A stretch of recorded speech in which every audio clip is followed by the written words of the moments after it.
This video describes how to bypass a Chamberlain MyQ web interface.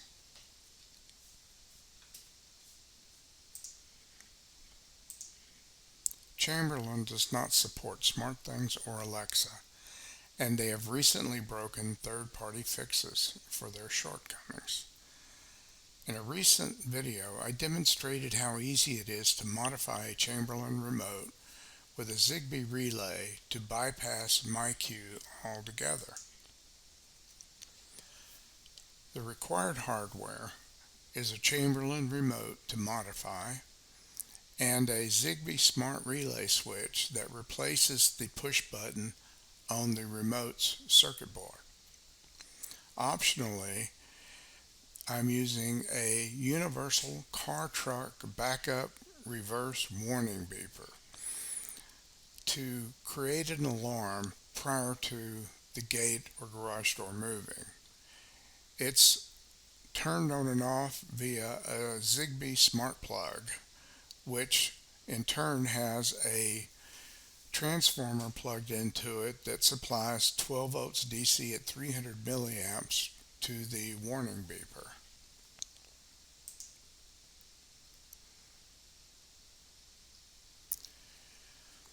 The required hardware I use to modify Chamberlain remote is the minimum required to control a gate or garage door opener. The ZigBee relay on the right replaces the manual switch on the remote circuit board. The original video is located in the given URL on YouTube.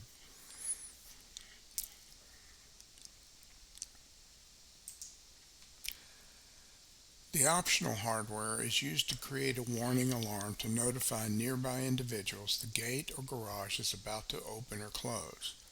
The ZigBee switch gives access to the backup speaker, which is powered by the 12 volt 300 milliamp transformer. I cut the wires on the transformer and attached them to the two terminals on the right side of the speaker. I have WebCORE installed in SmartThings, which allows you to create some sophisticated automation scripts that go beyond what is built into SmartThings' native automation. I created two pistons, WebCORE's terminology for an automation script.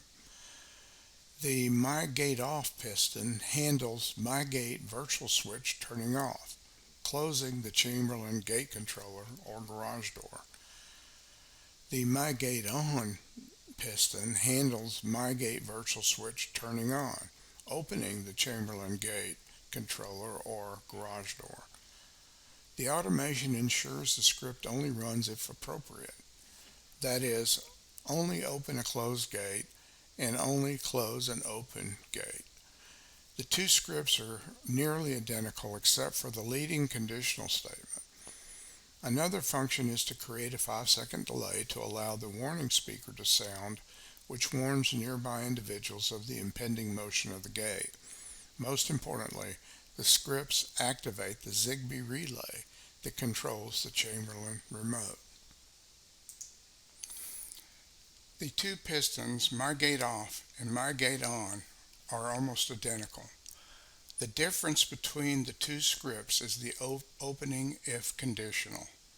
The remaining code runs if the conditional is true.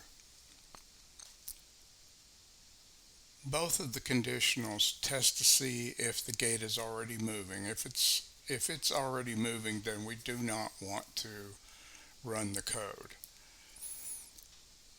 The second part of the conditional for MyGateOff is to test to see if the sensor contact is open, meaning that the gate is open.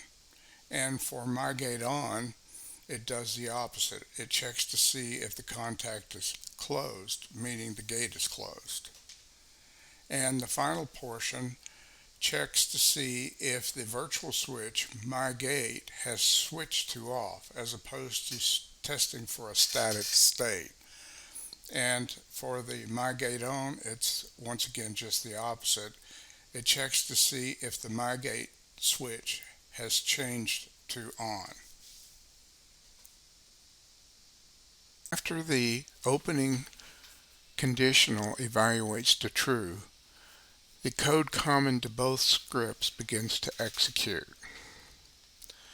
The first part of that is to turn on the power to the backup speaker to warn the gate is about to move. This is the same type of speaker used on trucks to signal they are in reverse.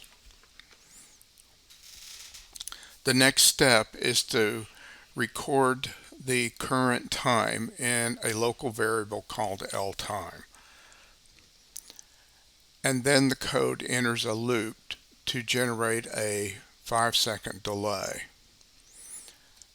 The loop continuously checks the difference between the current time and the time we recorded before entering the loop to see if it's less than 5,000, which is 5 seconds.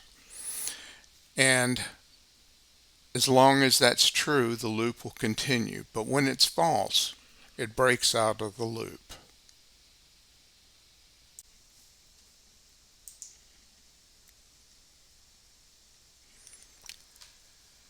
The very end of the common script code is the portion where it actually turns on the gate remote.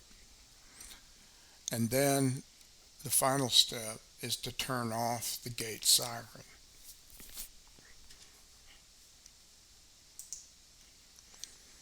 As part of the demonstration, I set up Android Auto in SmartThings. If your car supports Android Auto, you can set it up by clicking on the menu button on the bottom right of the SmartThings display. Clicking on the Android Auto icon in the second display, which loads the Android Auto display. In the Android Auto display, you can select a maximum of 6 icons. In this example, I've set it up to demonstrate using the MyQ bypass we have been discussing. Finally, there are 3 demonstration videos. The first is bypassing MyQ using Android Auto to run the arriving scene. The second video demonstrates the leaving scene in Android Auto. And finally, the arriving scene in Alexa. This is the gate that I've been describing in my video. I've modified a Chamberlain wireless remote by replacing its mechanical switch with a ZigBee relay switch. The code that I discussed earlier is going to open the gate and open the double garage door, and I'm going to do that through an arriving scene that was created in SmartThings. One of the things that you can do is if you have an automobile that has Android Auto in it, then you can put up to 6 icons on the SmartThings display, as you can see here. One of the scenes is called arriving, and that's the scene that executes by presence sensor automatically. Well, it doesn't actually happen automatically. It gives you a notification, allows you to press the screen to execute it, or you can just do it manually through this icon. You can see there's also a button for my single garage door, double garage door, and the virtual switch that I've been describing in the video called My Gate. My Gate shows that it's off, and as you can see, the gate is closed, and it also shows the double garage door as being closed. If I execute arriving, it will open both of those, and I can do that just by pressing the icon on the screen. The beeping you hear is the horn that I described in the video. It's the speaker that you have on the back of trucks when they're backing up. and they're very inexpensive, less than $10 on Amazon. The double garage door just opened. And as you can see, both the gate and the double garage door did open. The leaving scene does just the opposite. After you've left the house, then it closes the gate and the double garage door, and of course whatever else you might want to happen when you leave your home, like set the alarm, for example. So I'll press the leaving button and just demonstrate that.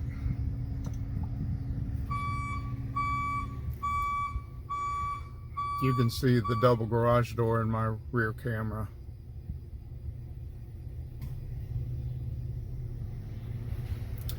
And the 5-second delay is part of the WebCORE routines that I wrote to delay the closing of the gate and to give people a warning that might be around The it. gate just closed. That motion is about to occur. The double garage door just closed. That's Alexa telling me the status was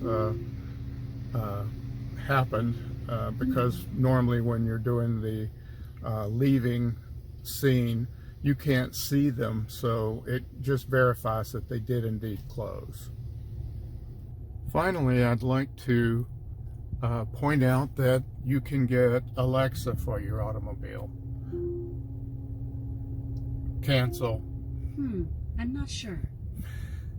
And it will be able to run the various scenes or individual buttons by voice.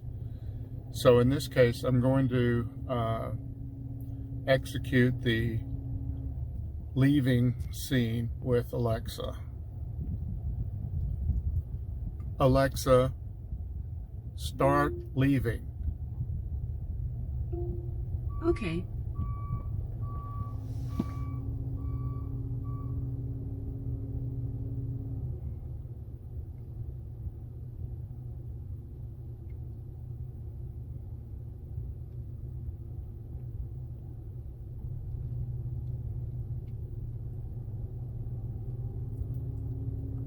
The double garage door just closed. The gate just closed. So all of this is possible because I modified the Chamberlain remote, since they do not support either Alexa or SmartThings.